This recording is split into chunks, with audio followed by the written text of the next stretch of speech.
अस्सलाम वालेकुम।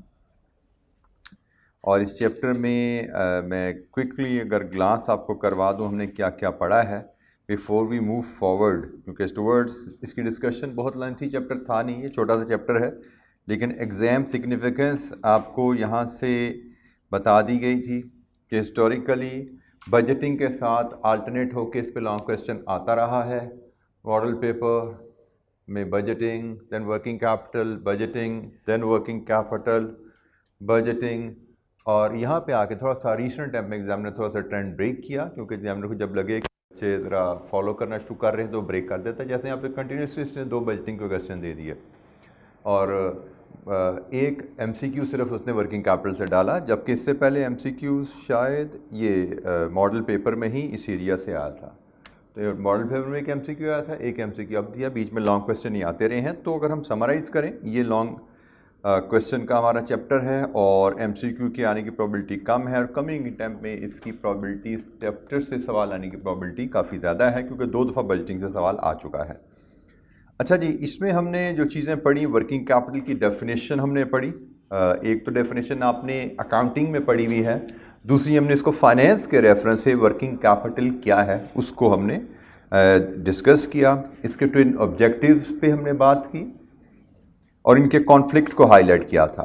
Then we discussed कि जी आपके वर्किंग कैपिटल इन्वेस्टमेंट के फ़ायदे क्या हैं और वर्किंग कैपिटल में इन्वेस्टमेंट के नुकसानात क्या हैं। पैसा अगर आप इन्वेस्ट करते हैं करंट एसेट्स में तो उससे आपको क्या फ़ायदा है, और उसके नुकसानात प्राइमरली उसकी कॉस्ट होती है जो आप किसी भी सोर्स से अरेंज करते हैं। फिर cost of financing working capital, उसके लिए हमने एक छोटी सी कैलकुलेशन सीखी थी, जो कि एक बड़ी की कैलकुलेशन है। हमें कोई भी कंप्रीहेंसिव से क्वेश्चन आएगा उसमें एक कैलकुलेशन इन्वॉल्व हो सकती है कि what is your annual cost of financing working capital. तो उसमें वर्किंग कैपिटल की फिगर कैलकुलेट करेंगे बैलेंस शीट से और उसको मल्टीप्लाई कर देंगे एनुअल कॉस्ट ऑफ फाइनेंस से, जो कि नॉर्मली बोरिंग रेट होता है, क्वेश्चन में गिवन होगा। तो वहाँ से आपको annual cost of financing working capital मिलती है। देन हमने वर्किंग कैपिटल की बेसिक्स इंट्रोडक्शन लेने के बाद as the role of finance manager हमें क्या स्किल हासिल करनी है, 2 चीज़ें हमने आइडेंटिफाई की थी। एक, वर्किंग कैपिटल में कितनी इन्वेस्टमेंट करनी चाहिए हमारी कंपनी को, हाउ टू डिटर्मिन दैट। दूसरा, वर्किंग कैपिटल को फाइनेंस कहाँ से किया जाए। इधर मैंने आपको पॉइंट ये हाईलाइट किया था कि यहाँ पे वर्किंग कैपिटल से बात करंट एसेट की फाइनेंसिंग समझा जाएगा, क्योंकि वर्किंग कैपिटल का मतलब ही तो ख़ास है ना। वर्किंग कैपिटल का मतलब क्या है? करंट एसेट्स का वो हिस्सा जो लॉन्ग टर्म सोर्स से फाइनेंस हुआ हो। वर्किंग कैपिटल की डेफिनेशन तो ये है, लेकिन हमारा टॉपिक क्या है, वर्किंग कैपिटल को कैसे फाइनेंस किया जाए। भाई वर्किंग कैपिटल की फाइनेंसिंग का तो इशू ही नहीं होता, वर्किंग कैपिटल का तो मतलब ही लॉन्ग टर्म फाइनेंस है।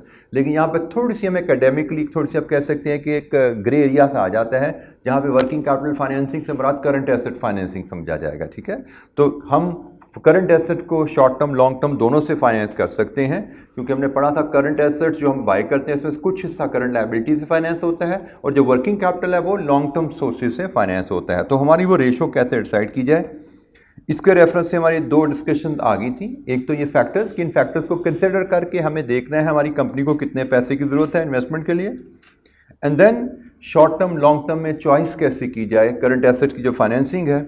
उसके लिए हमने permanent current asset, fluctuating current asset में डिफरेंस देखा था, एंड देन हमने 3 working capital financing strategies discuss की थी, जिनमें एक थी एग्रेसिव, एक थी कंजर्वेटिव, एक थी matching.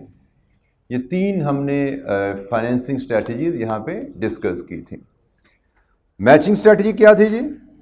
What is matching strategy? Matching strategy आपकी थी कि भाई ये जो परमानेंट करंट एसेट्स और लॉन्ग टर्म, ये सारे लॉन्ग टर्म सोर्स से हों, और जो सिर्फ फ्लक्चुएटिंग करंट एसेट्स हैं ये शॉर्ट टर्म सोर्स से हों। ये आपकी मैचिंग स्ट्रेटजी थी। एग्रेसिव स्ट्रेटजी थी कि आपकी रिलायंस, अच्छा इन्होंने तो लॉन्ग टर्म से ही होना है, ठीक है। एग्रेसिव स्ट्रेटजी थी कि आप अपने शॉर्ट टर्म पे रिलायंस बढ़ा दो, सारे जो फ्लक्चुएटिंग करंट एसेट है वो भी, और कुछ परमानेंट करंट एसेट्स को भी शॉर्ट टर्म से कर लो, और then part of the permanent current assets और लॉन्ग टर्म जो एसेट्स हैं इनको आप करो लॉन्ग टर्म से। ये आपकी थी अग्रेसिव स्ट्रेटजी।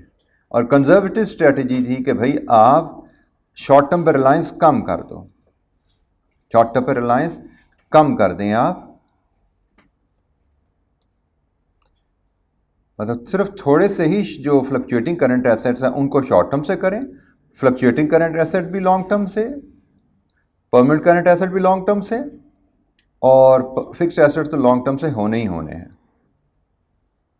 ये आपकी कंजर्वेटिव स्ट्रेटजी जिसमें इन्वेस्टर रिस्क कम लेता है, अग्रेसिव स्ट्रेटजी जिसमें इन्वेस्टर रिस्क ज़्यादा लेता है, मैचिंग स्ट्रेटजी जिसमें इन्वेस्टर बैलेंस रिस्क लेता है। ठीक है, अगर शॉर्ट टर्म चूंकि रिस्की सोर्स ऑफ फाइनेंस है, शॉर्ट टर्म में रिस्क क्या है, short term source of finance में what is the risk involve, risk of repayment, कि जी बैंकर कभी भी आपसे पैसा वापस मांग सकता है, चलते कारोबार से पैसा वापस निकालने रिस्की, कारोबार फंस सकता है, तो इसलिए अग्रेसिव। लेकिन शॉर्ट टर्म में फायदा क्या है, it is cheap, cost of finance is cheap, इसलिए हम इसको अग्रेसिव स्ट्रेटजी कहते हैं कि इन्वेस्टर कम फाइनेंस कॉस्ट पे करना चाहता है, अपने प्रॉफिट्स को मैक्सिमाइज करना चाहता है और उसके लिए वो रिस्क लेने पे तैयार है, शॉर्ट टर्म से फाइनेंस करने पे तैयार है। कंजर्वेटिव इन्वेस्टर कंजर्वेटिव स्ट्रेटजी वो इन्वेस्टर अडॉप्ट करेगा जो रिस्क एवर्स है, जो चाहता है भाई मेरा रिस्क कम होना चाहिए, प्रॉफिट कम होता है तो हो जाए। अब इसने शॉर्ट टर्म पे रिलायंस कम की है, इसने ज़्यादा फंड्स लॉन्ग टर्म से लिए हुए हैं जो कि एक्सपेंसिव सोर्स होते हैं, इसकी कॉस्ट ऑफ फाइनेंस सबसे ज़्यादा है इन तीनों इन्वेस्टर में। सबसे कम cost of finance, same amount अगर फाइनेंस कर रहे हैं तो इस स्ट्रेटजी की कॉस्ट ऑफ फाइनेंस सबसे कम है, उसके बाद इसकी कॉस्ट ऑफ फाइनेंस है, और सबसे ज़्यादा कॉस्ट ऑफ फाइनेंस इसकी है क्योंकि जहाँ पे शॉर्ट टर्म पे रिलायंस कम से कम है, लॉन्ग टर्म पे ज़्यादा है, लॉन्ग टर्म महंगा होता है, शॉर्ट टर्म सस्ता होता है। तो कंजर्वेटिव ये कहता है जी ठीक है, ये प्रॉफिट गिरता है तो गिरे, रिस्क कम होना चाहिए। ये फाइनेंसिंग स्ट्रेटजी थी, इस पर we can expect a question, हमें एक 5-6 नंबर का नोट आ जाए, हमें permanent current asset, fluctuating current asset की डेफिनेशन के साथ 3-3, 4-4 लाइनों में इनको बताना पड़े कि भैया क्या है मैचिंग, एग्रेसिव, कंजर्वेटिव क्या है जी। Any question?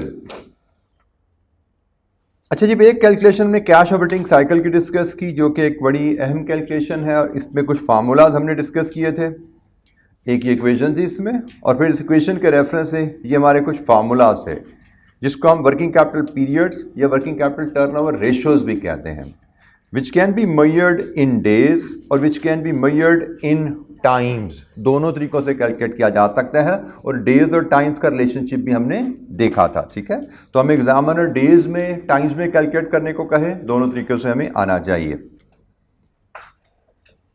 Raw material, working capital, finish good days, इसमें जो चीज़ याद रखनी है कि आपको बेस, रॉ मटेरियल डेज की बेस क्या है, वर्किंग कैपिटल की बेस क्या है, और फिनिश गुड्स की बेस क्या है। और हमने ये भी बात की थी कि जहाँ पे मोस्ट सूटेबल बेस अवेलेबल ना हो वहाँ पे हम नियरेस्ट पॉसिबल बेस ले लेते हैं। जैसे रॉ मटेरियल के लिए हमें रॉ मटेरियल यूजेज चाहिए, लेकिन अक्सर हमें एग्जामिनर रॉ मटेरियल यूजेज नहीं देगा, लेकिन रॉ मटेरियल परचेज की फिगर अवेलेबल होगी तो हम रॉ मटेरियल परचेज ले लेंगे। ठीक है, यहाँ पे हमें actual production, annual production cost चाहिए, लेकिन there is a possibility question में प्रोडक्शन कॉस्ट अवेलेबल ना हो तो कॉस्ट ऑफ सेल अवेलेबल है, वो ले लेंगे हम। तो नियरेस्ट पॉसिबल फिगर, तीनों फिगर अवेलेबल हैं तो हमें पता होना चाहिए कौन सी फिगर किस बेस पे कौन सा वैल्यू कैलकुलेट होनी है। नहीं अवेलेबल, कोई वैल्यू मिसिंग है तो उसके करीब तर बेस को हम यूज कर लेते हैं। जैसे डेटा डेज में हमने पढ़ा क्रेडिट सेल्स होनी चाहिए, लेकिन क्वेश्चन में अगर सिर्फ सेल्स की फिगर अवेलेबल है तो हम अज्यूम कर देंगे all sales are on credit. ठीक है, तो हम इसको लेके चलते हैं।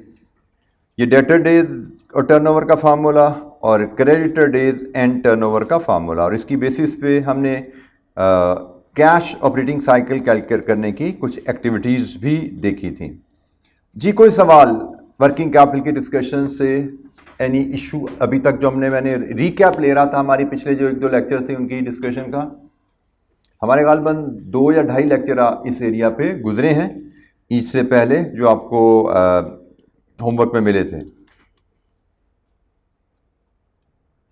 अच्छा जी, लास्ट जो हमारी डिस्कशन हुई थी before closing the session for Eid, उसमें operating cycle, cash operating cycle का एनालिसिस था।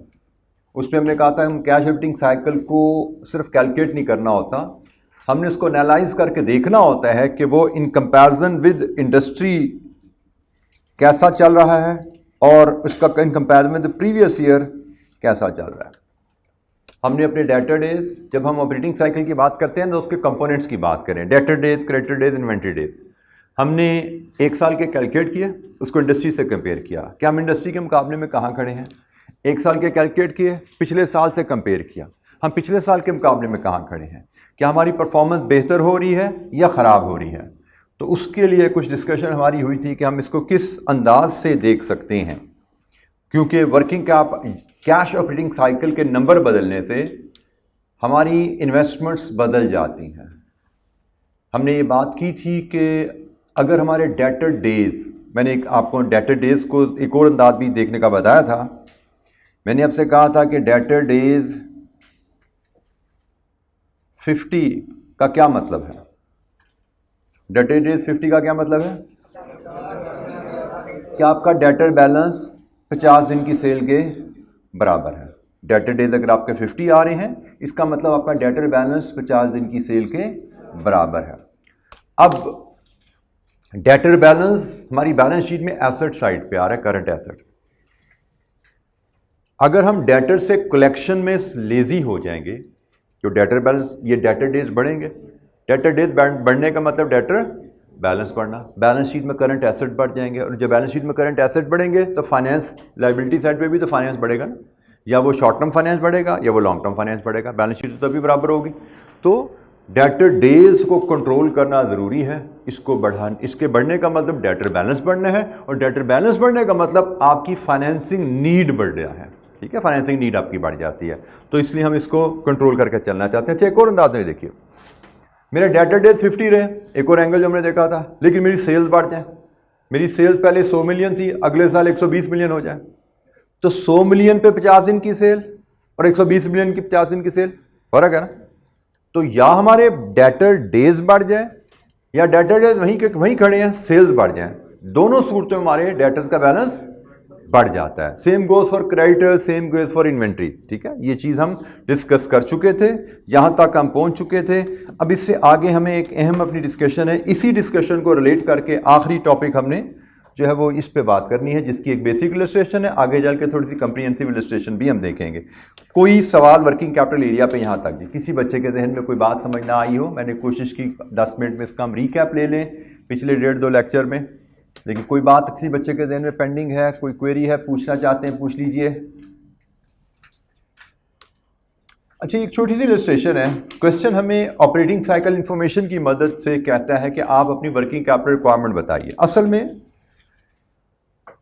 हम ये जो एरिया पढ़ रहे हैं ये डिसीजन मेकिंग का एरिया है, ये डिसीजन मेकिंग का एरिया, जिसमें आपको अगर थोड़ा सा मैं दोबारा भी याद कराऊं, अभी मैंने आपको रिकैप कराया था कि 2 मेजर डिसीजन है जिन पे काम करना था। एक, डिफरेंट फैक्टर्स कंसिडर करके ये फैसला करना हमारी कंपनी को इन्वेस्टमेंट के लिए कितने पैसे की ज़रूरत है, और दूसरा फैसला ये करना कि वो पैसा लाना कहाँ से। ये डिसीजन मेकिंग है, इट्स अबाउट फ्यूचर। अभी हमने कैश रूटिंग साइकिल इंफॉर्मेशन भी कैलकुलेट की। हमने इसको कैलकुलेट तो पिछले साल की बैलेंस शीट पकड़ के किया। ये हमने जो बैलेंस शीट हमारे सामने है, जो पीएनएल हमारे सामने है, इसके मुताबिक हमारा कैश ऑपरेटिंग साइकिल कितना बनता है जो साल चल रहा है इसका। फिर मैंने कहा इसको हमने इंडस्ट्री से कंपेयर करना है, हम इंडस्ट्री के मुकाबले में कहाँ खड़े हैं। फिर हमने इसको प्रायर ईयर से कंपेयर करना है, पिछले साल के मुकाबले में हमारी परफॉर्मेंस कैसी जा रही है। ये कंपैरिजन क्यों किया जा रहा है? So that we can set target for the next year.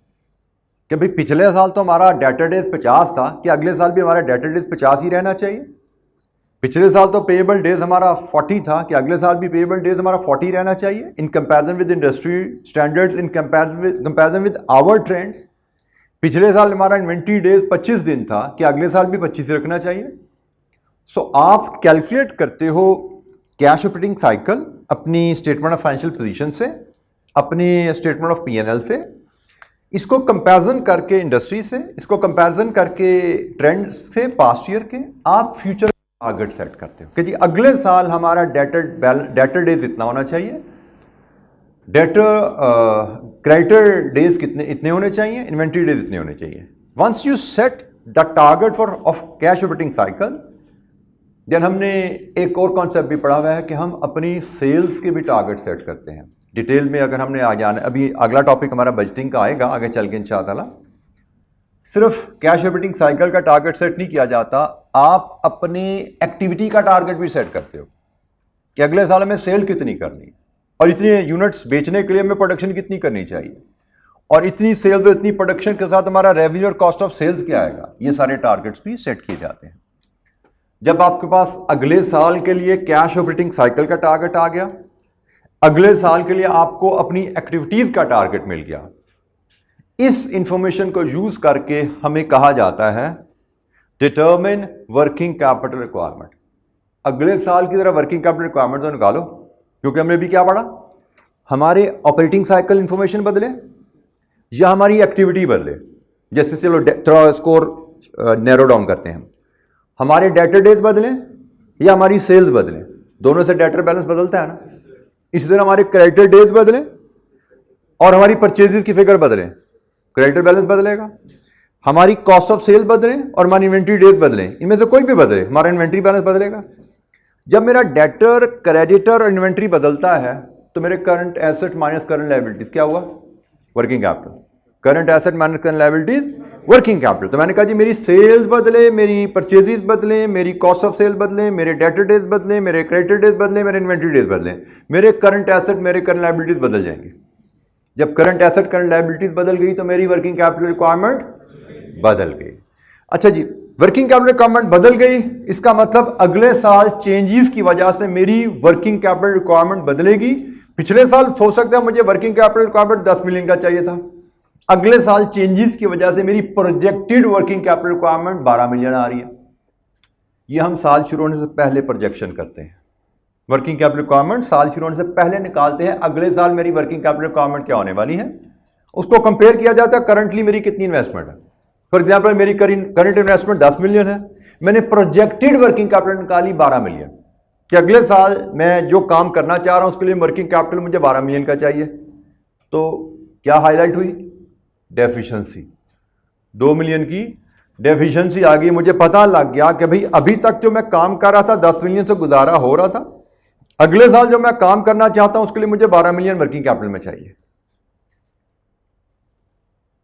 मुझे 2 मिलियन की वर्किंग कैपिटल में डेफिशिएंसी हाईलाइट हुई, 2 मिलियन की मेरी प्रोजेक्टेड फाइनेंसिंग नीड हाईलाइट हो गई कि अगले साल अगर मैंने काम करना है तो मुझे 2 मिलियन वर्किंग कैपिटल में पैसा मजीद डालना चाहिए। ये है हमारा इस एरिया का स्कोप कि वर्किंग कैपिटल रिक्वायरमेंट फोरकास्ट करना आने वाले साल की, और उसकी मदद से वर्किंग कैपिटल डेफिशिएंसी आइडेंटिफाई करके फाइनेंसिंग अरेंज करना। फाइनेंसिंग कैसे अरेंज करनी है वो हम सोर्स ऑफ फाइनेंस में पढ़ाएंगे, ठीक है, उसमें हमने दोबारा नहीं जाना। यहां से आपको ये पता लग जाएगा हमें कितना फाइनेंस अरेंज करना पड़ेगा। Let's have a look at illustration 5 और फिर मजीद इस पर बात करते हैं।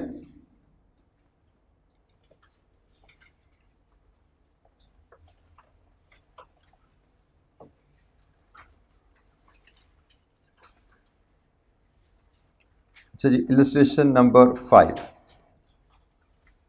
इसकी रिक्वायरमेंट हमारे पास है जी, compute working capital requirement of ABC limited for the next year. अगले साल एबीसी की वर्किंग कैपिटल रिक्वायरमेंट क्या होगी। ABC limited has the following expectation, अगले साल का प्लान क्या हमारा for the next year. Sales 100 million, cost of sale 60 million, other cost 15 million, ये अगले साल का प्लान आ गया। प्रॉफिट 25 मिलियन आने की उम्मीद है अगले साल। तो following working capital ratios are expected to apply. Inventory days अगले साल 30 दिन रहेंगे, रिसीवेबल डेज अगले साल 60 दिन रहेंगे और पेबल डेज अगले साल 40 दिन रहेंगे। साल में 360 दिन लेके चलिए और बताइए हमारी वर्किंग कैपिटल रिक्वायरमेंट क्या रहेगी। अच्छा जी, सवालों को अप्रोच कैसे करना है। सबसे पहले चीज़, वर्किंग कैपिटल रिक्वायरमेंट हमें निकालने को कहा गया है, इसका मतलब वर्किंग कैपिटल की वैल्यू निकालने को कहा गया है, अगले साल की एक्सपेक्टेड वर्किंग कैपिटल वैल्यू। और वर्किंग कैपिटल की वैल्यू निकालने का तरीका हमने अकाउंटिंग की इक्वेशन में पुरानी पढ़ी हुई है, इधर भी हमने रिवाइज की। क्या है, current asset minus current liabilities, ठीक है जी। वर्किंग कैपिटल वैल्यू निकालने का तरीका current asset minus current liabilities. अच्छा, अब इस सवाल में हमने देखने हैं कि इस सवाल में किस करंट एसेट का जिक्र है और किस करंट लायबिलिटी का जिक्र है। इस पूरे सवाल में एसेट्स और लायबिलिटीज की बात करें वो सिर्फ यहां पे मिल रहे हैं जी। इन्वेंट्री एंड रिसीवेबल 2 एसेट्स हैं और एक पेबल लायबिलिटी। इसके अलावा कोई यहाँ पे रिसीवेबल एसेट्स और लायबिलिटीज के बारे में कोई जिक्र नहीं है, कोई और मेंशन नहीं है। आगे सवाल आएंगे जिनमें इनके अलावा भी आइटम हमें मिला करेंगे भाई। कहीं वो लिख देगा we want to carry a cash balance of 2 million as well, तो भी करंट एसेट में ऐड हो जाएगा, ठीक है। लेकिन यहाँ पे इसने ऐसा कोई जिक्र नहीं किया, उसने सिर्फ कहा जी इन्वेंट्री है, रिसीवेबल है और पेबल है। तो इसका मतलब जब मुझे प्रोजेक्टेड कैश रिक्वायरमेंट बनानी है, इलस्ट्रेशन नंबर 5, तो मैं कहूँगा जी मेरी वर्किंग कैपिटल रिक्वायरमेंट जो बनेगी वो होगी करंट एसेट्स, जिसमें 2 आइटम्स आ रही हैं, एक रिसीवेबल्स और एक इन्वेंट्री, और देन करंट लायबिलिटीज,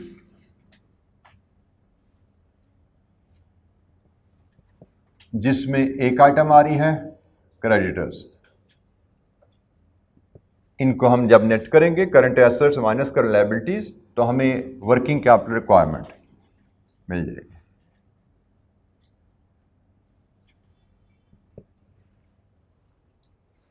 अच्छा जी, हमें प्रोजेक्टेड वर्किंग कैपिटल रिक्वायरमेंट चाहिए, तो इसके लिए ख्याल रखिएगा प्रोजेक्टेड वर्किंग कैपिटल रिक्वायरमेंट के लिए प्रोजेक्टेड डाटा यूज करना है, अगले साल का डाटा, अगले साल की। अब रिसीवेबल बैलेंस जाना है हमने।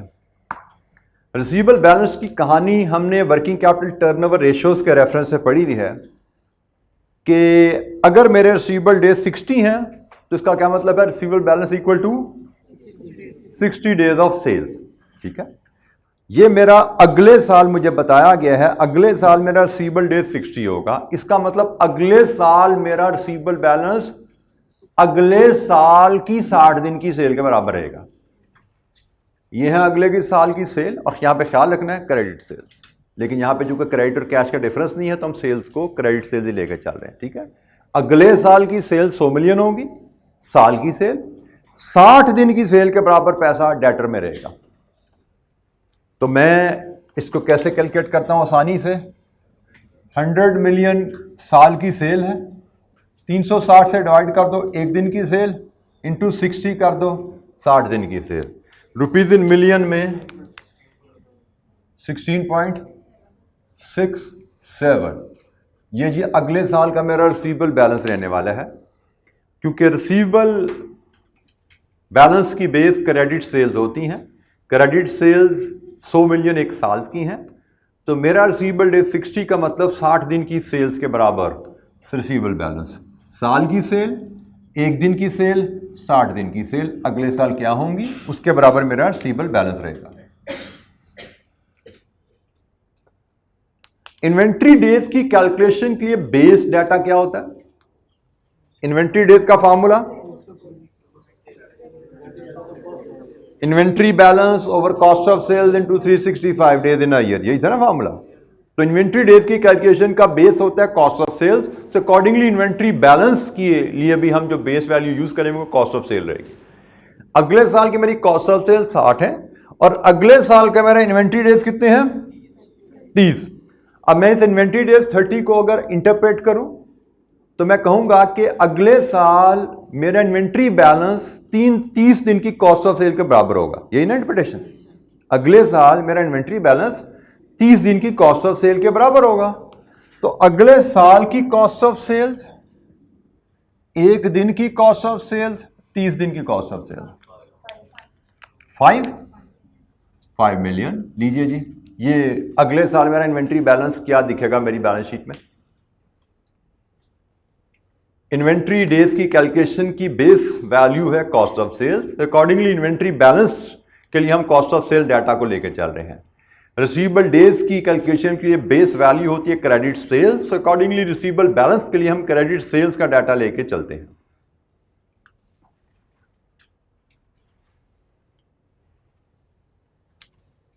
Last item payable days, trade creditors के लिए मैं इसको यूज करूंगा।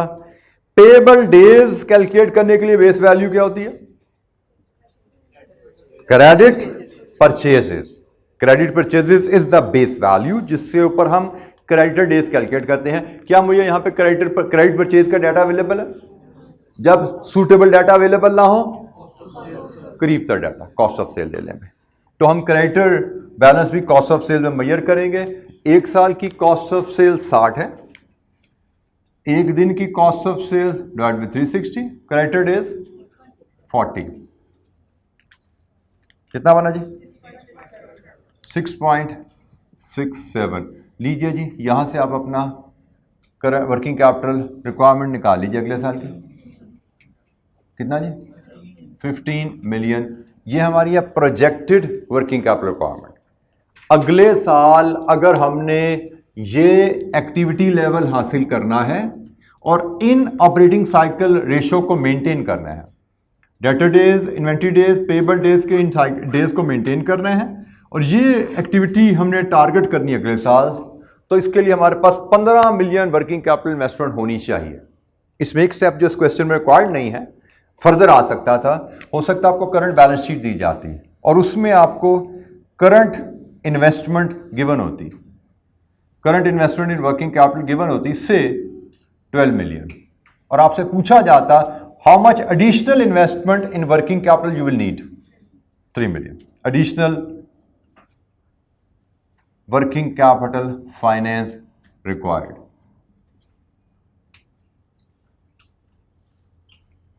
हमसे तो कहा गया था अगले साल की टोटल रिक्वायरमेंट बताओ कितनी है, तो वो तो 15 है, लेकिन यह एक स्टेप आगे भी जा सकता था। करंट बैलेंस शीट हमें दे दी जाती तो वहां से करंट वर्किंग कैपिटल हम उठाते, कंपेयर करके बता देते अगले साल के लिए हमें 3 मिलियन और वर्किंग कैपिटल अरेंज करने की जरूरत है।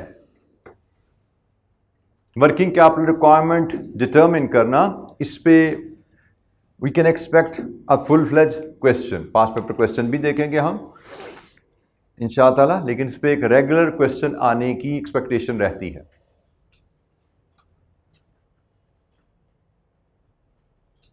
जी जनाब, एनी क्वेश्चन?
अच्छा जी, वर्किंग कैपिटल मज़ीद इस पे वर्किंग कैपिटल रिक्वायरमेंट पे हम मज़ीद भी एक्टिविटीज़ करेंगे, पास पेपर क्वेश्चन भी देखेंगे, लेकिन उससे पहले बेसिक कॉन्सेप्ट आपसे मैंने शेयर कर लिया। वर्किंग कैपिटल रिक्वायरमेंट से रिलेटेड हमें किस किस्म के सवाल आ सकते हैं, एक आध एक्टिविटी थोड़ी सी लर्निंग और कर लें और फिर हम मज़ीद एक्टिविटीज़ वर्किंग कैपिटल रिक्वायरमेंट के ऊपर देखते हैं। अच्छा जी, वर्किंग कैपिटल एक तो हमने पढ़ लिया वर्किंग कैपिटल टर्नओवर रेशोज़, इसके अलावा भी वर्किंग कैपिटल में कुछ मज़ीद रेशोज़ इस्तेमाल की जाती हैं वर्किंग कैपिटल स्टडी में, और प्राइमरली इनका मकसद होता है to measure the liquidity of the company. Primarily working capital ratio का मकसद होता है कंपनी की लिक्विडिटी मेजर करना, तो इसके लिए we must define liquidity and then will talk about the ratios जो कि लिक्विडिटी मेजरमेंट के लिए नॉर्मली यूज की जाती हैं। लिक्विडिटी से मुराद है having access to sufficient cash to meet all payment obligation when they fall due. किसी भी कंपनी कि भाई ये कंपनी लिक्विड है या नहीं, या कंपनी की लिक्विडिटी पोजीशन अच्छी है या कमजोर है, वो कैसे गेज की जाती है? कंपनी के पास access of the company to the liquid funds to meet all the obligation when they fall due. अब मैंने एक्सेस कहा, अवेलेबल फंड नहीं कहा, ठीक है? हम इसको अवेलेबल फंड्स भी कह सकते थे, लेकिन लिक्विडिटी में सिर्फ अवेलेबल फंड नहीं आता, इसमें वो फंड जो आपके पास अवेलेबल नहीं है लेकिन आपके एक्सेस में है वो भी आ जाते हैं। अवेलेबल के साथ साथ एक्सेस में, अवेलेबल और एक्सेस का फर्क यहां से देख लो। लिक्विड एसेट जो आपके पास है ये अवेलेबल है, लेकिन आपने एक बैंक से ओवरड्राफ्ट की लाइन अरेंज की हुई है, अप्रूव करवाई हुई है, ये एक्सेस में है। ओवरड्राफ्ट क्या होता है? जब जरूरत होगी पैसा ले लेंगे। पैसा आपके पास बैंक ने आपके हाथ में नहीं रखा हुआ, उसने आपको एक अप्रूवल दे दी है कि जब जरूरत होगी ले लेना। तो हम अपनी लिक्विडिटी पोजीशन को कैसे गेज कर सकते हैं? हमारे पास लिक्विड एसेट्स हैं कितने? लिक्विड एसेट्स से मुराद वो asset which are readily convertible into known amount of cash. Assets which are convertible into, readily convertible into known amount of cash, उनको लिक्विड एसेट्स कहते हैं। तो जो लिक्विड एसेट्स हमारे पास हैं वो भी हमारी लिक्विडिटी मेजरमेंट में इस्तेमाल होंगे, और वो फैसिलिटीज जो हमारी एक्सेस में है, जैसे मैंने ओवरड्राफ्ट लिमिट लेकर रखी हुई है, 10 मिलियन मेरे पास कैश पड़ा हुआ है और 20 मिलियन की मेरे पास ओवरड्राफ्ट लिमिट है, तो मेरी लिक्विडिटी में 30 मिलियन काउंट होगा। अभी मेरी लिक्विडिटी 30 मिलियन की है कि आज मुझे 30 मिलियन की पेमेंट करनी पड़े तो मैं आज ही 30 मिलियन की पेमेंट कर सकता हूं। 10 मिलियन कैश पड़ा हुआ है, 20 मिलियन बैंक से फौरन ले सकता हूं। This measures my liquidity position. Access to sufficient cash to meet all payment obligation when they fall due. Main sources liquid asset जो हमारे हैंड है, मेन सोर्सेज हमारी कमिटमेंट जो बोरिंग की ऑलरेडी हो चुकी है, और cash flow from operation, future में जो कैश आपका ऑपरेशन से जनरेट होने हैं वो भी आपकी लिक्विडिटी पोजीशन की डिटर्मिनेशन में यूज होता है कि हम कितना कैश नियर फ्यूचर में जनरेट भी कर लेंगे। अच्छा, इसमें if there is insufficient liquidity then even if the company is making profit it will go out of business. ये बात मैंने शायद आपको वर्किंग कैपिटल में बताई भी है कि दुनिया में जो ज़्यादातर बिजनेसेस बंद होते हैं, या आप इस तरह कह लें कि a good number of businesses जो बंद होते हैं वो लॉस की वजह से बंद नहीं होते कि जी लॉसेस में इसलिए बंद हो गए, वो पुअर लिक्विडिटी मैनेजमेंट की वजह से बंद हो जाते हैं। I have seen many companies जो कि बहुत ज़्यादा प्रॉफिट्स में हैं, सेल्स बेतहाशा ग्रो कर रही हैं, प्रॉफिट्स बेतहाशा किताबों में नज़र आ रहे हैं, लेकिन क्रेडिटर्स को पेमेंट के लिए पैसे नहीं है क्योंकि सारे का सारा पैसा डेटर्स को धार में गया हुआ है। क्रेडिटर को पेमेंट करनी है, पैसे किधर हैं जी? वो डेटर्स को सेल किए थे उनसे भी पैसा नहीं आया, वहां से पैसा आएगा तो फिर हम क्रेडिटर्स की पेमेंट करेंगे, but creditors may not like to wait. ठीक है, आपका लैंडलॉर्ड मेन फैक्ट्री का रेंट ड्यू हो गया, बैंक की लोन की इंस्टॉलमेंट ड्यू हो गया, बैंक का इंटरेस्ट ड्यू हो गया, पैसा नहीं है, कहाँ पे है जी? वो डेटर्स को चीज़ें बेची थी, उधर से माल आएगा तो फिर पे करेंगे। Creditors may not wait. Liquidity management अगर आपकी अच्छी नहीं है तो बिजनेस प्रॉफिट में होने के बावजूद फेल हो जाता है। होता क्या है, आपका बिजनेस ग्रो करता है, ग्रोथ की निशानी कहाँ से आएगी? सबसे पहले सेल्स बढ़ गई, सेल्स बढ़ी है, सब कुछ हो गई, बड़ी कारोबार तरक्की करने लगा है, बट किसी को एहसास नहीं हुआ कि सेल्स बढ़ गई हैं तो डेटर्स भी बढ़ जाएंगे, और जब डेटर्स बढ़ेंगे तो फाइनेंस भी बढ़ना चाहिए, और फाइनेंस अगर आप खुद नहीं बढ़ाओगे तो क्रेडिटर्स फंस जाएंगे। क्रेडिटर भी सोर्स ऑफ फाइनेंस है ना, लेकिन वो forced source of financing, source financing हो जाएगी कि क्रेडिटर्स क्यों बढ़ रहे हैं? क्योंकि आप पेमेंट नहीं उनको कर पा रहे। असूल क्या था, आप खुद किसी बैंक से या इक्विटी से पैसा लाते और फिर अपने फाइनेंस साइड बढ़ाते, अपनी लायबिलिटी साइड को फिर बढ़ाते, क्योंकि एसेट ने तो बढ़ जाना सेल्स बढ़ने से। इस साइड को बढ़ाने के लिए आपको स्टेप लेना था, और वो स्टेप क्या होना था? फाइनेंस कहीं से बाहर से लेके आओ, इक्विटी से लाओ या डेट से लाओ, बिजनेस में इंजेक्ट करो ताकि ये साइड भी बढ़े। लेकिन अगर आप फाइनेंस अरेंज नहीं करते तो क्या होता है? बाय फोर्स क्रेडिटर्स बढ़ जाते हैं। क्रेडिटर्स बढ़ने का मतलब वो फंस के बढ़ गए हैं, उनको पेमेंट नहीं आप कर पा रहे, वो स्क्वीज हो रहे हैं और वो आपको लिक्विडेशन में ले जा सकते हैं। तो ये इस लिहाज से बिजनेसेस की फेलियर की बड़ी वजह बन जाती है कि जो लोग फाइनेंस नहीं पढ़ते वो सिर्फ सेल्स बढ़ने पे खुश होते हैं। सेल्स बढ़ने पे काम है एक्टिव होना, खुश नहीं होना। खुश होंगे लेकिन पहले फाइनेंस अरेंज करके फिर खुश होना। सेल्स बढ़नी है तो एडिशनल सेल्स को फाइनेंस करने के लिए यू नीड एडिशनल फाइनेंस, आपको एडिशनल पैसा चाहिए। तो सेल्स बढ़ी, खुशी की बात है, लेकिन एक्शन भी रिक्वायर्ड है। क्या एक्शन रिक्वायर्ड है? फाइनेंस अरेंज करके कारोबार में डालो, तभी आप एडिशनल सेल्स को सपोर्ट कर पाओगे, तभी आप अपनी लिक्विडिटी पोजीशन मैनेज कर पाओगे, तभी कारोबार आपका सस्टेनेबल रहेगा। सेल्स बढ़ गई, आपने पैसा ना डाला कारोबार में, तो आपका कारोबार प्रॉफिट्स में होने के बावजूद लिक्विडिटी क्राइसिस में जाके बंद हो जाएगा। गुड नंबर ऑफ बिजनेसेस जो बंद होते हैं प्रॉफिट्स में होने के बावजूद पुअर लिक्विडिटी की वजह से बंद हो जाते हैं, क्योंकि जब उनकी ऑब्लिगेशंस ड्यू होती हैं दे फेल्ड टू पे। ठीक है, तो ये चीज़ ध्यान में रखिएगा, पर्सनल लाइफ में भी और प्रोफेशनल लाइफ में भी। बिजनेस में एक तरक्की होना मतलब सिर्फ खुशियों का वक्त नहीं है, एक्शन रिक्वायर्ड होता है और एडिशनल फाइनेंस की जरूरत पड़ती है। In practice banks are usually the unpaid creditors who put illiquid entities into liquidation.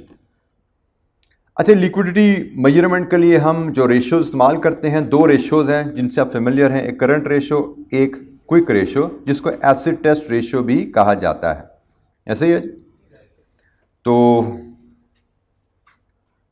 Normally हम करंट एसेट में से इन्वेंट्रीज निकाल दें तो ये हमारे लिक्विड एसेट बन जाते हैं, और लिक्विड एसेट पे हम क्विक रेशियो या एसिड टेस्ट रेशियो मेजर करते हैं।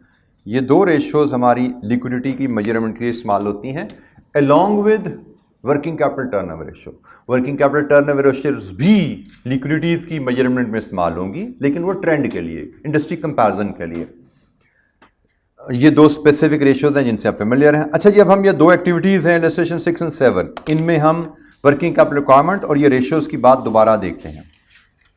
आइए जनाब ज़रा नोट्स पे और इलस्ट्रेशन 6 पे।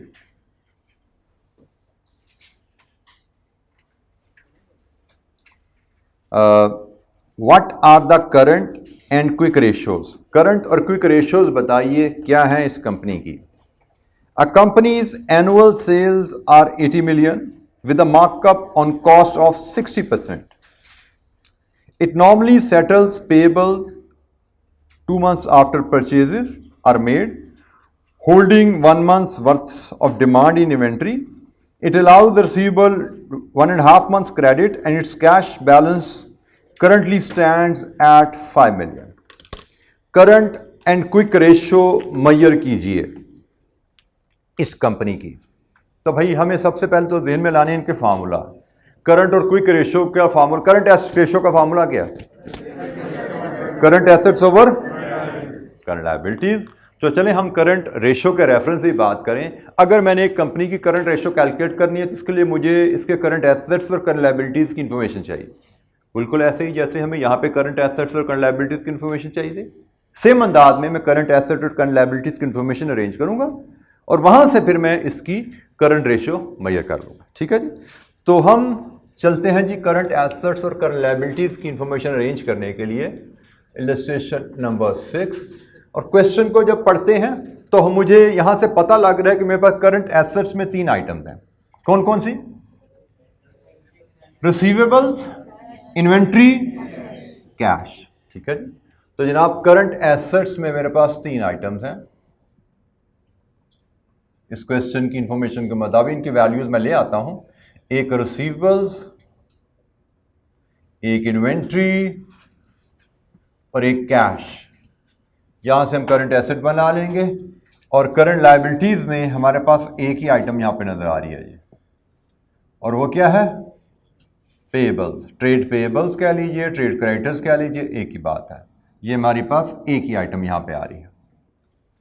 अच्छा जी, आइटम वाइज बैलेंस लेके आते हैं। सबसे पहले कैश की बात करें तो that is readily available. Cash की फिगर हमें रेडीली अवेलेबल है, कितनी जी? 5 मिलियन। कैश की फिगर रेडीली अवेलेबल है 5 मिलियन। रिसीवेबल वो कहता है जी 1.5 महीने की क्रेडिट सेल्स के बराबर। सालाना सेल 80 मिलियन, कैश इतनी, क्रेडिट कितनी नहीं पता, हम अज्यूम करते हैं सारी की सारी क्रेडिट है। ये साल की सेल है, 1.5 महीने की, 1 महीने की सेल और ये 1.5 महीने की सेल, कितनी बनी जी? 10 मिलियन रिसीवेबल बैलेंस आ गया। और इन्वेंट्री कितनी है जी? 1 मंथ डिमांड। इन्वेंट्री की बेस फिगर क्या होती है? Cost of sale. तो जनाब पहले सेल से कॉस्ट ऑफ सेल बना लो। 80 मिलियन सेल्स हैं जो कि 60% मार्कअप के बाद है, इसका मतलब ये 160 है। लीजिए जी, ये मेरी कॉस्ट ऑफ सेल्स हो गई। देख लो जरा बोर्ड में, कॉस्ट ऑफ सेल्स आ गई मेरे पास, डिवाइड विद 160 इंटू 100 करो या डिवाइड विद 1.6 करो, एक ही बात है। ये मेरी कॉस्ट ऑफ सेल्स है। अब एक महीने की डिमांड के बराबर इन्वेंट्री है, डिवाइड विद 12। लीजिए जी इन्वेंट्री बैलेंस जी 4.17। लीजिए जी टोटल करंट एसेट यहां से निकाल लीजिए 19.17। ये हमारे पास करंट एसेट्स आ गए।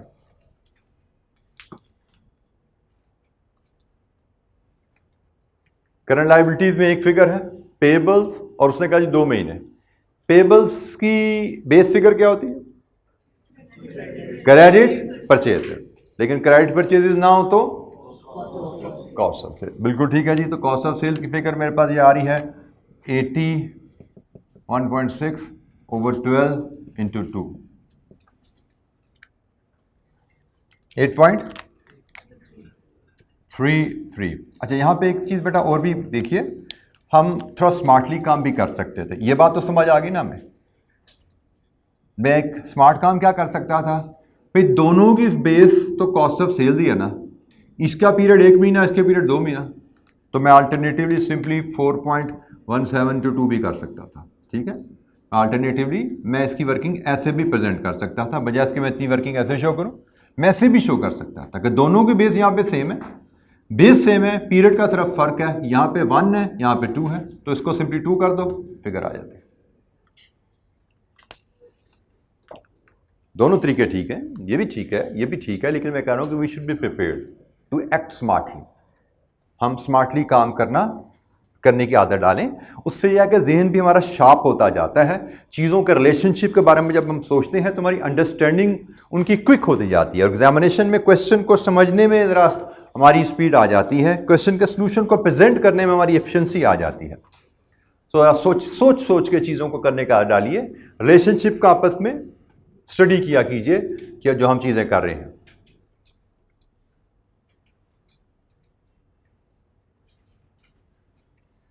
हमें ये तो हमने करंट एसेट करंट लायबिलिटीज निकाली ना, हमसे तो मांगा गया था करंट रेशियो बताओ क्या है। Current ratio current assets over current liabilities 2.3:1, ये हमारी करंट रेशियो है जी। फिर हमसे क्विक रेशियो मांगी गई है। क्विक रेशियो हमारी आती है जी current assets minus inventories 4.17 over current liabilities 8.33, 1.8:1। लीजिए जी current and quick ratio measure करना। लिक्विडिटी क्या है, डेफिनेशन लिक्विडिटी की हमने डिस्कस की, और लिक्विडिटी की मेजरमेंट, किसी कंपनी की लिक्विडिटी पोजीशन कैसी है, उसकी मेजरमेंट के लिए 2 की ratios, current ratio and quick ratio. Ratios से आप फेमिलियर थे, लिक्विडिटी की जो टर्म है उसको थोड़ा सा हमने यहाँ पे एलैबोरेट कर लिया कि लिक्विडिटी से मुराद यहाँ पे क्या ली जाती है। अवेलेबिलिटी एंड एक्सेस, दोनों जो क्या लिक्विड एसेट्स हैं, दोनों हमारी लिक्विडिटी पोजीशन की मेजरमेंट में यूज होते हैं। जी एनी क्वेश्चन, कोई सवाल, कोई बात समझ नहीं आई पूछिए।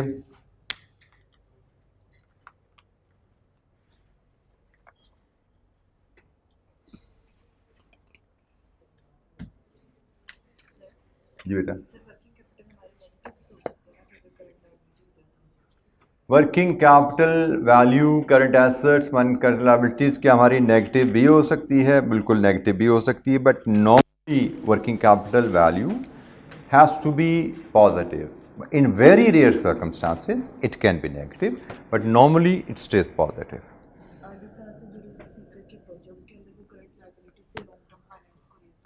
Sorry?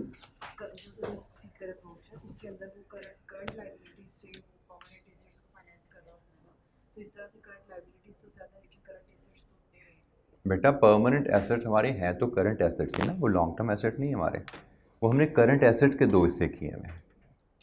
ठीक है, वो हमारे करंट एसेट्स के दो हिस्से हैं। आप शायद थोड़ा सा मिक्स कर रहे हैं। आपने जो पहली बात की वहां तक बात ठीक थी,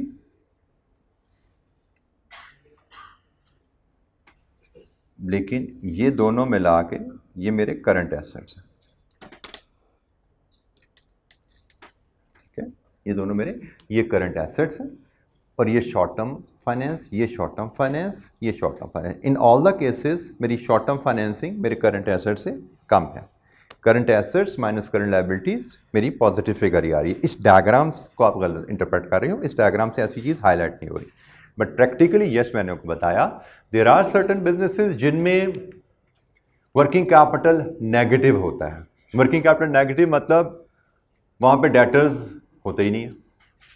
मतलब मैं if I can think of a business तो शुगर इंडस्ट्रीज में अक्सर ऐसे होता है। शुगर इंडस्ट्री हमारे पास अक्सर साल के जो महीने होते हैं उनमें कस्टमर एडवांस पे चल रहे होते हैं। मगर मेरी शुगर मिल है तो बजाय इसके मैंने कस्टमर्स को बेचूं और फिर पैसे उनसे मांगूं, मेरे पास पहले एडवांस में पैसे आए होते हैं। डेटर्स नहीं होते बल्कि मेरे पास एडवांस फ्रॉम कस्टमर होते हैं। तो एडवांस फ्रॉम कस्टमर हमारी करंट लायबिलिटी बन जाता है, तो डेटर जीरो हो जाता है। ये जीरो हो गया, इसकी जगह यहाँ पे एक और आइटम आ जाती है एडवांस फ्रॉम कस्टमर। तो करंट एसेट नीचे चले गए, करंट लायबिलिटी ऊपर चलेगी। ये नेगेटिव वर्किंग कैपिटल सिचुएशन बन जाती है। बट नॉर्मली हमें एग्जाम में इस तरह की चीजें टेस्ट नहीं की जाती because these are exception. Normally there will be working capital positive balance. जी, एनी क्वेश्चन? अच्छा जी, एक हमें एक्टिविटी और देखनी है वर्किंग कैपिटल रिक्वायरमेंट को ही लेके। अब रेशियोज पे भी हमने बात कर ली, उसको भी हमने डिस्कस कर लिया। वर्किंग कैपिटल रिक्वायरमेंट को लेकर थोड़ी सी कंप्रीहेंसिव एक्टिविटी है। इलस्ट्रेशन 7। इलस्ट्रेशन 7 की रिक्वायरमेंट क्या है? Compute the working capital requirement of Musavvar limited assuming that the labour force is paid for 50 working weeks in a year. Working capital requirement बताइए Musavvar limited की, और जहां जरूरत पड़े एज्यूम कर लीजिएगा वो लेबर को 50 वीक्स की तनख्वाह मिलती है एक साल में। डाटा पढ़ते हैं, फिर हम इसकी वर्किंग कैपिटल रिक्वायरमेंट से रिलेटेड कंपोनेंट्स देखते हैं क्या क्या बनते हैं जी। The following data relates to Musawwar limited, a manufacturing company. Revenue 15 lakh, cost as percentage of revenue, direct material, direct labor, variable overheads, fixed overheads, selling, distribution overhead। एक काम कीजिए, इन परसेंटेज को वैल्यूज में कन्वर्ट कर लीजिए जरा। ये हमारी वर्किंग है, समझे, ये हमारी वर्किंग 1 हो रही है जी। मैं यहीं पे इसका डाटा यहाँ पे ले आता हूँ।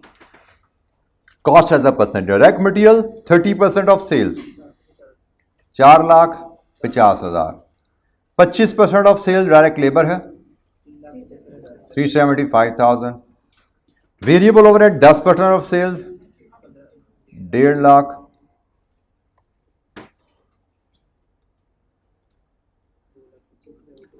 $2,25,000, 75,000। ठीक है जी। हमें बताया गया है कंपनी की सेल्स 15 लाख और उसकी material cost, labour cost, variable overhead, fixed overhead, selling, distribution expenses वो क्या है सालाना। ये सारी डिटेल हमें दे दी गई है। आगे चलते हैं। Average statistics relating to working capital are as follows. मतलब करंट एसेट, करंट लायबिलिटी से रिलेटेड एवरेज स्टैटिस्टिक्स क्या है? रिसीवेबल टेक 2.5 महीने to pay, raw materials inventory for 3 months, work in process represents 2 months half produced goods, finished goods represents 1 month full production, credit taken from, उधार किस किस से लेते हैं हम? मटेरियल 2 महीने का, लेबर 1 हफ्ते का, वेरिएबल ओवरहेड 1 महीने का, फिक्स्ड ओवरहेड 1 महीने का, सेलिंग डिस्ट्रीब्यूशन ओवरहेड आधे महीने का। Working capital and finish goods are valued at the cost of material, labour and variable expenses. Inventory valuation के लिए उसने तरीका भी बता दिया क्या है। अच्छा, हमसे कहा जा रहा है यहाँ पे कि भाई इसमें वर्किंग कैपिटल रिक्वायरमेंट बताओ क्या है। मैंने आपसे जैसे थोड़ी देर पहले कहा था, वर्किंग कैपिटल रिक्वायरमेंट मतलब current asset minus current liabilities. हमें सवाल को पढ़ के देखना है इसमें कौन कौन से करंट एसेट्स और कौन कौन सी करंट लायबिलिटीज एस्टैब्लिश की जा सकती हैं। करंट एसेट्स यहां पे नजर आ रहे हैं receivable, raw material, work in process, finish goods, 4 current asset. Liabilities 1 2 3 4 5। Creditors और मटेरियल के नहीं, एक्सपेंसेस के क्रेडिटर्स भी हैं। क्रेडिटर तो क्रेडिटर ना भाई, करंट लायबिलिटीज में जाएंगे ना। उसने कहा जी एक्सपेंसेस के भी क्रेडिटर्स हैं मटेरियल के अलावा, तो वो भी करंट लायबिलिटीज हैं, वो भी आपकी वर्किंग कैपिटल डेफिनेशन में जाएंगे। तो जनाब हमारे पास जो डाटा यहां पे बनेगा इलस्ट्रेशन नंबर 7 के लिए, करंट एसेट्स में as per information raw material, work in process, finish goods and receivables. और करंट लायबिलिटीज में हमारे पास क्रेडिटर्स हैं, किस किस के? Material, direct labour, variable overheads, fixed overheads, selling and distribution overheads, expenses जो भी कह लीजिए। तो current assets minus current liabilities, ये आपके करंट लायबिलिटीज का टोटल, सब टोटल लगा लें यहां पे हम करंट एसेट्स का टोटल लगा लें, और current assets minus current liabilities हमें वर्किंग कैपिटल मिल जाएगा।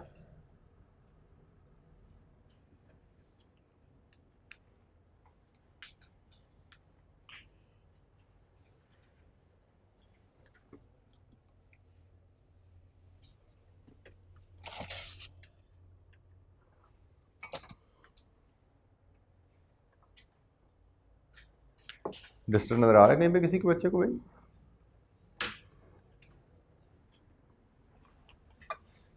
मिसिंग है। हाँ वो तो बेटा एक तो होता ही है, 2 होते हैं ना डिस्टर्ब हमारे पास, एक मैं इधर रखता हूँ और दूसरा मैं यूज़ करता हूँ। चले खैर फिलहाल इसको यूज़ करते हैं। अच्छा जी, तो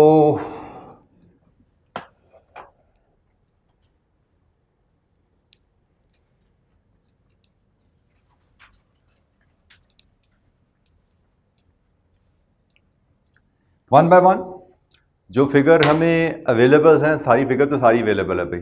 तो सबसे पहले बात करें रिसीवेबल की। रिसीवेबल 2.5 महीने की सेल के बराबर। हमें 1 साल की सेल गिवन है कितनी जी? 15 लाख। रिसीवेबल मेरे होंगे 2.5 महीने की सेल के बराबर। रिसीवेबल 15 लाख बटा 12 इंटू 2.5 कितने रिसीवेबल? 3,12,500। इन्वेंट्री बैलेंस मेरा कितना होगा?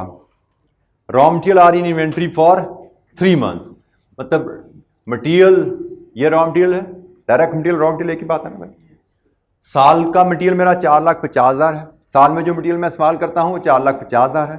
मुझे कहा जा रहा है आपके पास 3 महीने के मटेरियल के बराबर इन्वेंट्री होती है, तो 3 महीने में कितना मटेरियल इस्तेमाल होता है उतना मेरा इन्वेंट्री में पड़ा होगा। 4,50,000 एक साल में इस्तेमाल होता है, ये 1 महीने में इस्तेमाल हुआ। 3 महीने में कितना इस्तेमाल होता है जी? 1,12,500। मैं वर्किंग प्रोसेस फिनिश गुड्स को भी मैं होल्ड करता हूं, बाकी चीजें जो आसान है उनकी तरफ मैं चला जाता हूं। पहले पेबल्स, मटेरियल 2 महीने का पेबल है, मतलब साल में जितने का मटेरियल मैं खरीदता हूं उसमें से 2 महीने के बराबर मेरा पेबल स्टैंड करता है। ये कॉस्ट है, मुझे रॉ मटेरियल परचेज चाहिए, उसका डाटा अवेलेबल नहीं है, तो कॉस्ट को ही परचेज समझ लेंगे हम। ये मेरी 1 साल की परचेज है। 2 महीने की परचेज मेरी उधार में खड़ी होती है। 4,50,000 साल की परचेज है, 2 महीने की परचेज मेरी उधार में खड़ी होती है जनाब।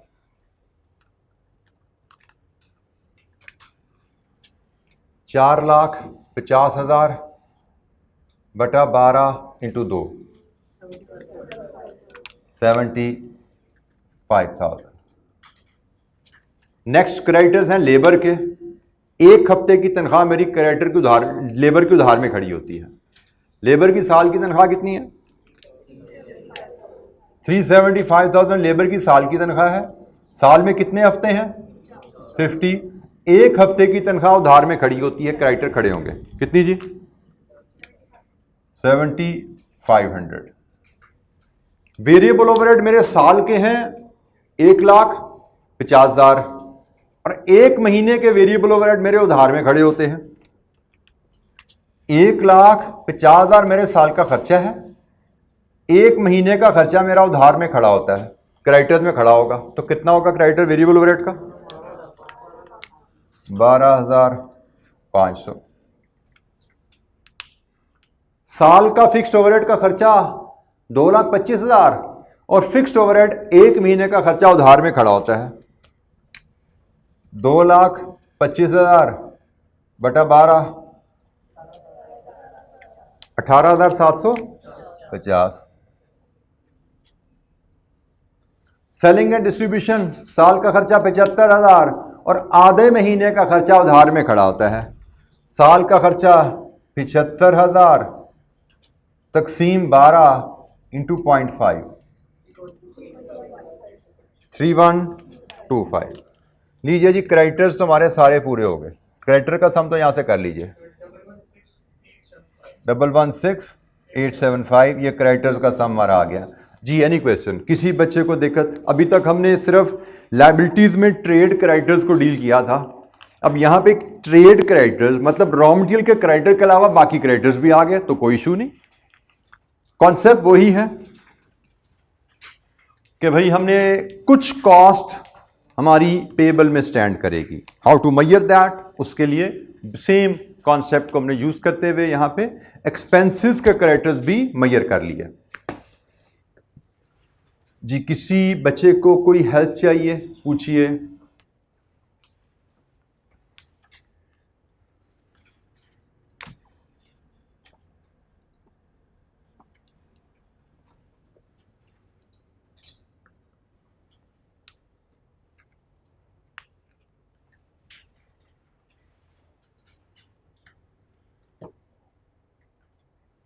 किसी कैलकुलेशन पे कोई गाइडेंस चाहिए, पूछ लीजिए। हमने रिसीवेबल की फिगर ले ली, हमने रॉ मटेरियल इन्वेंट्री की फिगर ले ली, हमने डिफरेंट आइटम्स के क्रेडिटर्स की फिगर ले ली। रॉ मटेरियल के साथ साथ एक्सपेंसेस क्रेडिटर्स का भी यहाँ पे जिक्र था, तो current assets minus current liabilities में एक्सपेंस क्रेडिटर्स भी आ जाते हैं। करंट लायबिलिटीज में हमारे एक्सपेंसेस के क्रेडिटर्स भी शामिल होते हैं।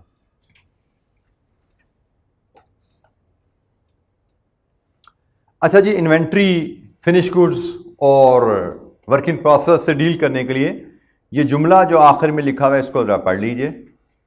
Work in process and finish goods are valued at cost of material, labour and variable expenses. मतलब आपकी जो प्रोडक्शन, पहली बात inventory is valued at production cost, ठीक है। उसने कहा जी प्रोडक्शन कॉस्ट में आपका क्या क्या आएगा? Material, labour and variable overhead, ये आपकी प्रोडक्शन कॉस्ट है और ये एक साल की प्रोडक्शन कॉस्ट है। एम आई राइट? एक साल में आपने जितनी प्रोडक्शन की है उसकी कॉस्ट है 4,50,000 जमा 3,75,000 प्लस 1,50,000, तो कितनी हुई प्रोडक्शन कॉस्ट? हाँ जी, 975,000। ये एक साल की, पूरे साल की जो आपने प्रोडक्शन की है उसकी कॉस्ट है। फिनिश गुड्स में हमारी कितनी इन्वेंट्री पड़ी होती है? मंथ पर प्रोडक्शन, एक साल की प्रोडक्शन कॉस्ट ये है, तो 1 मंथ प्रोडक्शन कितनी हुई? ऐसा ही है जी, कितनी है जी? 3,81,250। लीजिए जी, ये आपकी फिनिश गुड्स की इन्वेंट्री आ गई 81,250। ये आपकी एक साल की प्रोडक्शन कॉस्ट है। फिनिश गुड्स की इन्वेंट्री एक महीने के बराबर, एक महीने की प्रोडक्शन के बराबर, ठीक है जी। तो हमने कहा जी एक महीने में प्रोडक्शन हमारी 81,250 की होती है।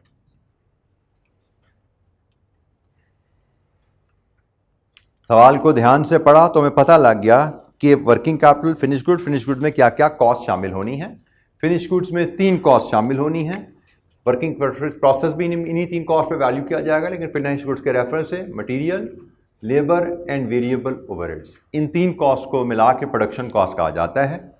ये साल की प्रोडक्शन कॉस्ट, ये एक महीने की production cost.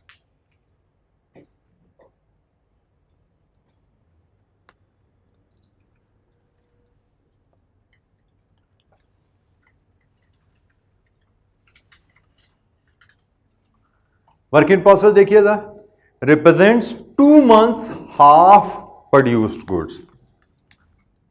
2 months half produced goods, वैसे तो इसको हम आसानी से किसी और तरह भी कर सकते थे, लेकिन चलें फिलहाल अगर मैं कहूं पूरे एक साल की प्रोडक्शन 975, एक महीने की प्रोडक्शन, एक महीने की हाफ प्रोडक्शन, 2 months की half production.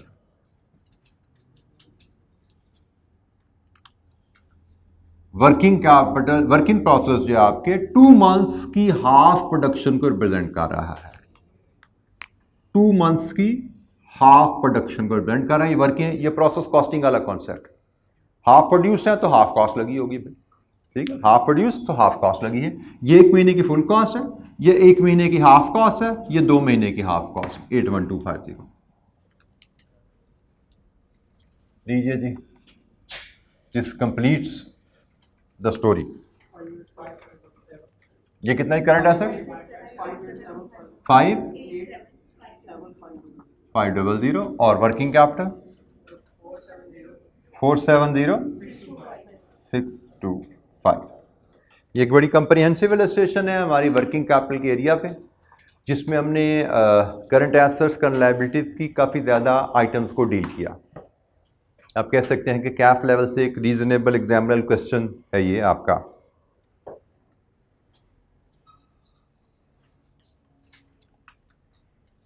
Working capital information और प्रोजेक्टेड एक्टिविटी को लेके, वर्किंग कैपिटल टर्नओवर रेशियोज और प्रोजेक्टेड एक्टिविटी को लेके वर्किंग कैपिटल रिक्वायरमेंट डिटरमिन करना, ये हमारा ओवरऑल आज की डिस्कशन का स्कोप रहा। जी कोई सवाल?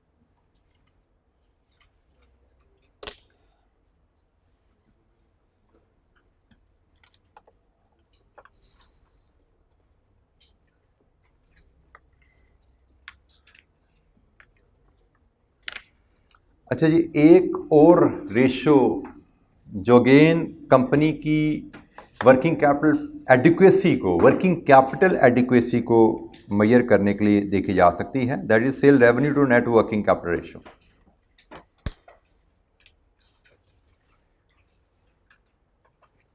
फॉर एग्जाम्पल, आपने कंपनी का हम दो डाटा लेते हैं 2 सालों का, से एक 2023 का, एक 2024 का। रेवेन्यू 2023 में था 100 मिलियन, यहाँ पे था 150 मिलियन। और नेट वर्किंग कैपिटल मतलब current asset minus current liabilities, इधर था 50 मिलियन, इधर था 60 मिलियन। अगर मैं रेशो मेजर करूं revenue to working capital, a divided with b करूं, तो व्हाट इज द रेशो? यहां पे है जी 2:1, यहां पे क्या है 2.5:1। ये मुझे इंफॉर्मेशन क्या दे रहा है कि मेरी सेल्स बड़ी हैं, मेरी वर्किंग कैपिटल में इन्वेस्टमेंट भी बड़ी है, लेकिन रेशो मेरी सेल्स ओवर वर्किंग कैपिटल में इजाफा क्या बता रहा है कि मेरी सेल्स में इजाफा वर्किंग कैपिटल में इजाफे की निस्बत ज़्यादा है। ठीक है, मेरी सेल्स में इजाफा मेरी वर्किंग कैपिटल रेशो की निस्बत ज़्यादा है। यहाँ पे जब आपकी ये रेशो बढ़ रही है, ये रेशो हाईलाइट कर रही है आपकी लिक्विडिटी प्रॉब्लम को, क्योंकि एक बेसिक कॉन्सेप्ट है कि आपकी सेल्स के हिसाब से प्रोपोर्शनेट इजाफा वर्किंग कैपिटल में आना चाहिए, क्योंकि जितनी आपकी सेल्स बढ़ेंगी उतनी आपकी investment in debtors and inventory दोनों बढ़ती हैं, क्योंकि एडिशनल सेल्स को सपोर्ट करने के लिए प्रोडक्शन भी तो बढ़ाओगे ना भाई। तो प्रोडक्शन बढ़ाने के लिए आपके पास मटेरियल भी तो ज्यादा खरीदना पड़ेगा। तो बेसिकली सेल्स बढ़ने से सिर्फ डेटर्स नहीं बढ़ते, सेल्स बढ़ने से प्रोडक्शन के थ्रू इन्वेंट्रीज भी बढ़ती हैं। ओवरऑल इन्वेस्टमेंट इन करंट एसेट बढ़नी चाहिए। तो यहां पे हमें जो रिलेशनशिप दिखा रहा है ये रेशो, कि भाई आपकी sales to working capital ratio में इजाफा बता रहा है कि सेल्स में इजाफा वर्किंग कैपिटल में इजाफे की निस्बत ज्यादा है।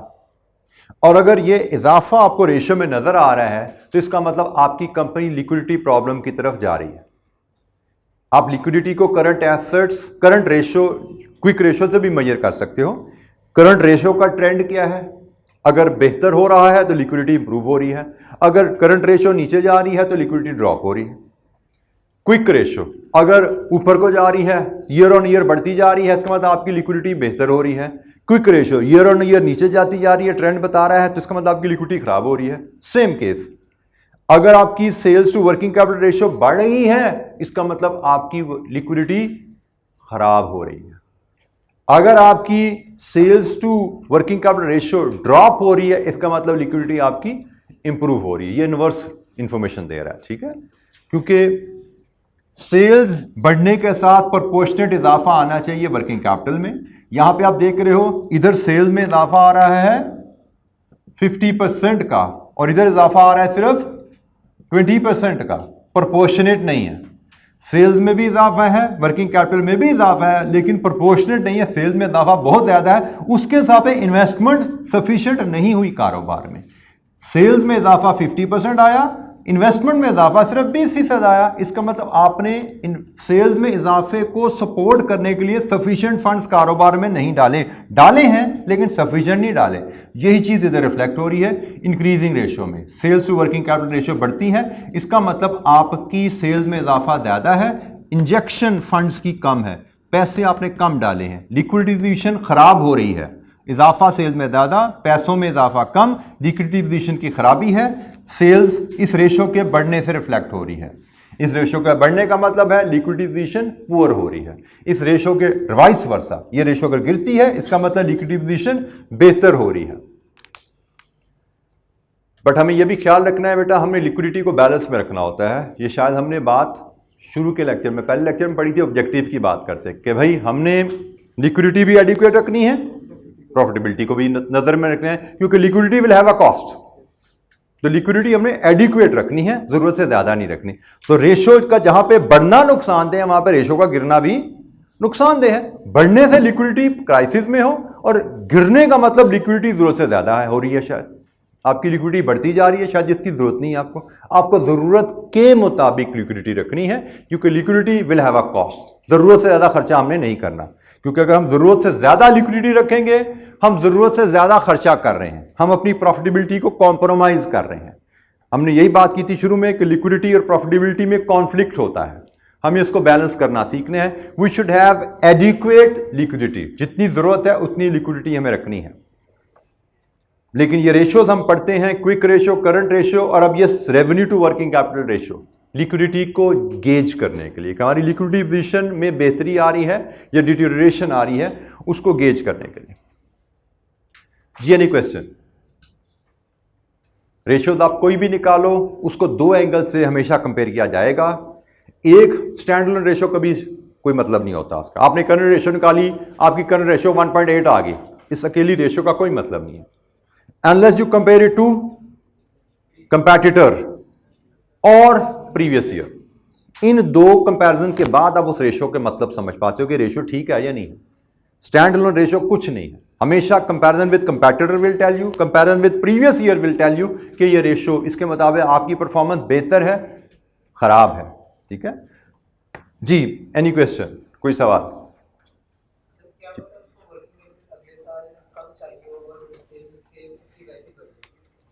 अगले साल सेल्स बढ़ेगी अगले साल, तो हमने यहां पे यही बात डिस्कस करें बेटा, जब सेल्स बढ़ती है तो नॉर्मली उसके साथ प्रोपोर्शनल वर्किंग कैपिटल बढ़ता है। अनलेस आपको जी मेरी सेल्स भी बढ़ी हैं और पहले मैं डेटर्स को 20 दिन का उधार देता था, अब मैं सारी कैश पे सेल करूंगा, डेटर मेरे जीरो हो गए। सेल्स बढ़ी, नॉर्मली तो भाई डेटर डेज पहले 20 थे, अगले साल भी 20 रहेंगे। सेल्स बढ़ गई तो डेटर बैलेंस बढ़ जाएगा, तो सेल्स बढ़ने से वर्किंग कैपिटल रिक्वायरमेंट बढ़ जाएगी। This is the normal case. लेकिन अगर आपका केस थोड़ा डिफरेंट है, you will have to reassess. But normally activity में इजाफे का मतलब वर्किंग कैपिटल में इजाफे की जरूरत। अगर बेटा कैश पे सेल करते हैं तो आपके पास कैश अवेलेबल होता है, फौरन आपकी लायबिलिटी पेमेंट में निकल जाता है। उधार पे सेल करते हो ना तो डेटर खड़ा हो गया, यहाँ पे एसेट खड़ा हुआ है, you can not settle your liability. Cash पे सेल करोगे ना तो उधार नहीं खड़ा हुआ, कैश हाथ में आया, लायबिलिटी पे ऑफ कर दे, फाइनेंस पे ऑफ हो गया आपका। ठीक है जी, एनी क्वेश्चन, कोई और सवाल? जी बेटा।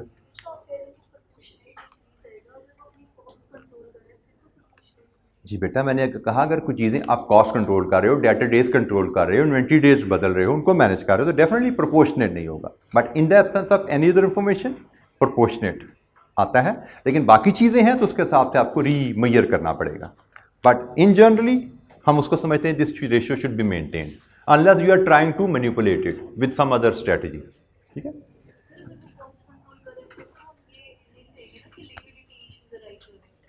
बेटा आपको देखना पड़ेगा, यू शुड हैव जस्टिफिकेशन। आप रेशियो देखोगे और फिर आप किसकी जस्टिफिकेशन देखोगे, क्या ये रेशियो जस्टिफाइड है, is it highlighting a problem और is it because of some of measures taken by us. आपको देखना पड़ेगा। अगर आपके किसी मेजर की वजह के बगैर ये हिल गया है और एडवर्सली हिला है तो it means this need rectification, this needs to be looked into. ठीक है, अच्छा ये आज के लिए इतना ही, बाकी इंशाअल्लाह हम कल मिलेंगे। तो कल हम कर रहे होंगे जनाब प्रैक्टिस क्वेश्चन, एमसीक्यूज देखेंगे और पास पेपर क्वेश्चन देखेंगे कल ऑनवर्ड। ठीक है जी, थैंक यू वेरी मच, अस्सलाम वालेकुम।